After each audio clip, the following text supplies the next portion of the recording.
What if I told you the man who changed the world was once kicked out of his own company? A rebel, a genius, a visionary.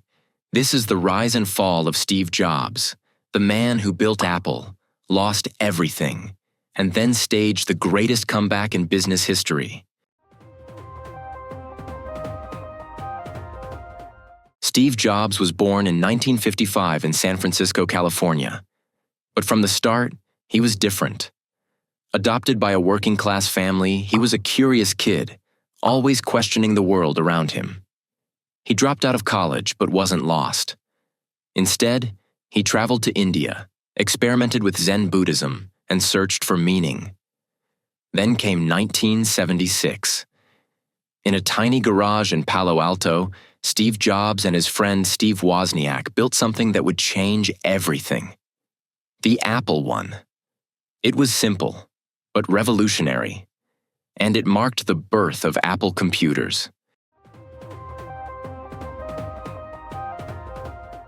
By 1980, it was a public company worth millions. Then, in 1984, Steve Jobs unveiled the Macintosh, the first computer with a graphical interface, a mouse, a vision of the future. But behind the success, trouble was brewing. Steve Jobs was brilliant, but demanding, ruthless, and difficult to work with. Apple's board of directors had enough, and in 1985, Steve Jobs was fired from his own company. How does the man who built Apple get kicked out of Apple? This should have been the end. But for Jobs, it was only the beginning. After leaving Apple, Jobs founded NeXT. It was ahead of its time, but too expensive to succeed. At the same time, he bought a struggling animation studio and turned it into Pixar. In 1995, Toy Story became a massive hit. Steve Jobs had reinvented himself. Meanwhile, Apple was dying.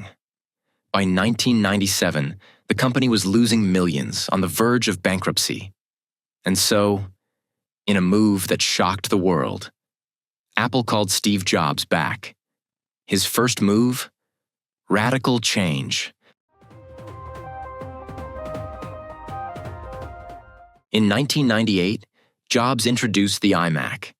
It was bold, colorful, and simple. Then came the iPod, 2001. 1,000 songs in your pocket. Then the iPhone, 2007. Today, Apple is going to reinvent the phone. And finally, the iPad, 2010. Apple was no longer just a company. It was a movement. Jobs had not only saved Apple, he had made it the most valuable company in the world. But behind the success, Steve Jobs was facing his biggest battle yet. In 2003, Steve Jobs was diagnosed with pancreatic cancer. He fought for years, refusing to give up. But by 2011, his health was fading. On October 5th, 2011, Steve Jobs passed away at 56 years old. The world had lost a visionary. But his impact? It lives on.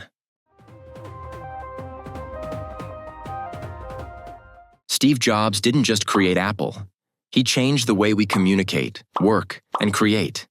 He taught us that innovation comes from taking risks, that simplicity is the ultimate sophistication, and that one person really can change the world.